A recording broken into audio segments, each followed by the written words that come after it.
નમસ્કાર, આપ જોઈ રહ્યા છો ગુજરાત ફર્સ્ટ। હું છું આપની સાથે વિક્રમ। સમાચારોની શરૂઆત કરીએ તો દિલ્હીમાં કોળી સમાજનું 12મું અધિવેશન મળ્યું છે। હીરાભાઈ સોલંકીને અધિવેશનને સફળ ગણાવ્યું છે।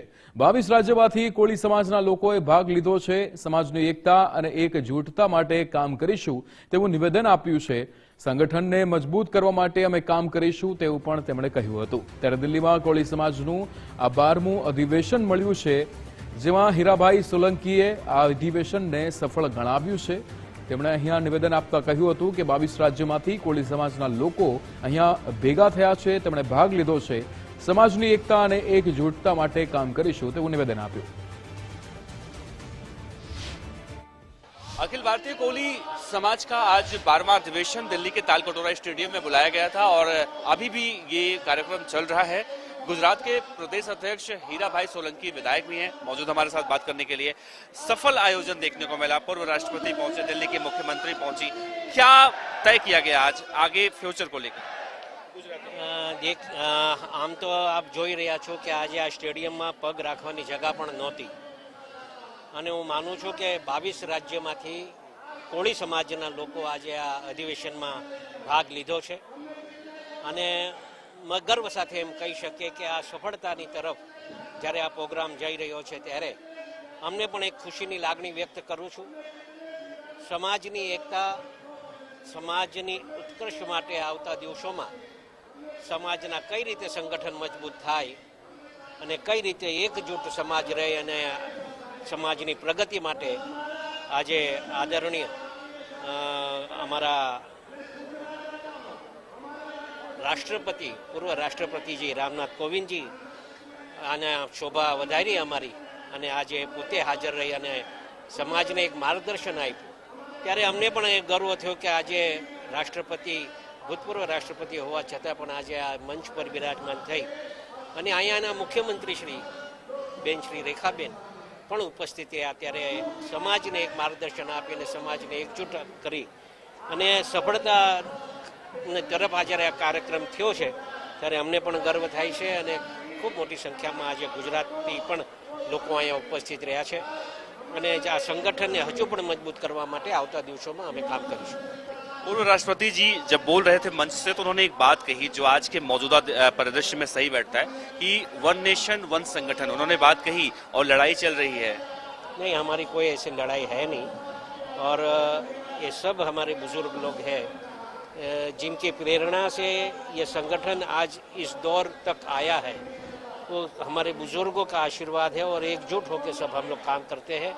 हमारे मनभेद, कोई हमारे बीच में मनभेद है नहीं। आज गुजरात में कुंवर जी भाई बावलिया का बयान आया, उन्होंने कहा कि अगर हमें सर्वसहमति से अध्यक्ष बना लिया जाता है तो मैं चुनाव नहीं करूंगा, पीछे हट जाऊंगा। नहीं, मुझे वो बारे में पता नहीं है, मुझे उस बारे में हम लोग पढ़ना भी नहीं चाह रहे। कुंवर जी भाई बावलिया भी हमारे वरिष्ठ नेता है, हमारी कास्ट के हैं और हमारे आगे वाले हैं, उसके बारे में हम लोग कोई टिप्पणी नहीं करना चाहते। बात करने के लिए तो साफ तौर से हीरा भाई सोलंकी और यहाँ पर तालकटोरा स्टेडियम में अभी भी प्रोग्राम चल रहा है और जिस तरह से कोली समाज को इकट्ठा करने, उनके उत्थान को लेकर यहाँ पर चर्चाएं हुई। राष्ट्रपति जो पूर्व हैं रामनाथ कोविंद, उन्होंने भी कहा कि वन नेशन वन संगठन से ही कोली समाज आगे बढ़ सकता है। कैमरा पर्सन गौरव के साथ देवनाथ पांडे, गुजरात फर्स्ट। ત્યારે કોળી સમાજના અધિવેશનમાં ઝંખનાબેન પટેલનું પણ નિવેદન સામે આવ્યું। તેમણે કહ્યું કે સમાજને કેવી રીતે આગળ વધારવું તે માટે ચર્ચા થઈ રહી છે। મહિલાઓને આગળ વધારવાનો અમારો ટાર્ગેટ છે। દેશના વિવિધ રાજ્યોમાંથી લોકો ઉપસ્થિત રહ્યા છે તેવું પણ નિવેદન આપ્યું।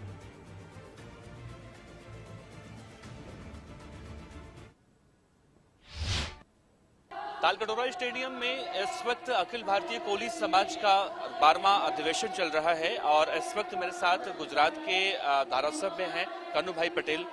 आप भी इस अधिवेशन में पहुंचे हैं। इस अधिवेशन में किन किन बातों को लेकर चर्चा की गई और आगे फ्यूचर में कोली समाज को लेकर क्या बातें? आज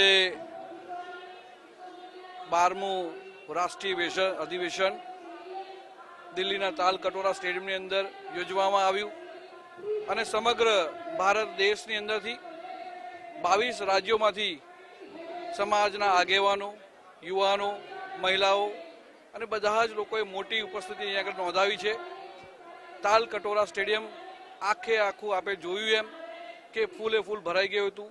સીડી ઉપર પણ બેસવાની જગ્યા નથી. બધા લોકો ઊભા રહીને આ સમાજને આગળ કેવી રીતે વધારી શકાય, આ સમાજને સંગઠિત કેવી રીતે વધુ કરી શકાય, આ સમાજ શૈક્ષણિક રીતે કેવી રીતે આગળ વધી શકે, આ સમાજ રાજકીય ક્ષેત્રે કેવી રીતે આગળ વધી શકે, એ પ્રકારના અહીં આગળ આજે અમારા કાર્યક્રમની અંદર પણ પૂર્વ રાષ્ટ્રપતિ રામનાથ કોવિંદ સાહેબ, દિલ્હીના મુખ્યમંત્રી રેખા ગુપ્તાજી અને અમારા રાષ્ટ્રીય અધ્યક્ષ વિરેન્દ્ર કશ્યપજીની આગેવાનીમાં અંદર આજે આ 12મું રાષ્ટ્રીય વિધેશન અહીં આગળ યોજવામાં આવ્યું હતું. મને ખૂબ જ આનંદ છે કે ફર્સ્ટ ટાઈમ ગુજરાતની મહિલા વિંગ અમે આખી પૂરી કમ્પ્લીટ કરી છે. 33 જિલ્લાની આખી મહિલા વિંગ અમે તૈયાર કરી છે. અમારો પહેલો ઉદ્દેશ એ હશે કે સમાજના જે કુરિવાજો છે જેમાંથી બહાર નીકળવું છે, મહિલાઓને કઈ રીતે આગળ વધારી શકાય, જે લોકોને સક્ષમ કઈ રીતે કરી શકાય અને પોતાના પગ પર કઈ રીતે સક્ષમ થઈ શકે, તેના માટેનો અમારો પહેલો ટાર્ગેટ એ હશે. બીજી મારું પોતાનું મારું માનું તો એ રીતે કરી શકાય કે છોકરાઓને કઈ રીતે ભણતરમાં આગળ લાવી શકાય, કઈ રીતે આઈએસ ઓફિસર બનાવી શકાય, સારા પોસ્ટ પર કઈ રીતે મૂકી શકાય. તેના માટે અમે લેડીઝો, કેમ કે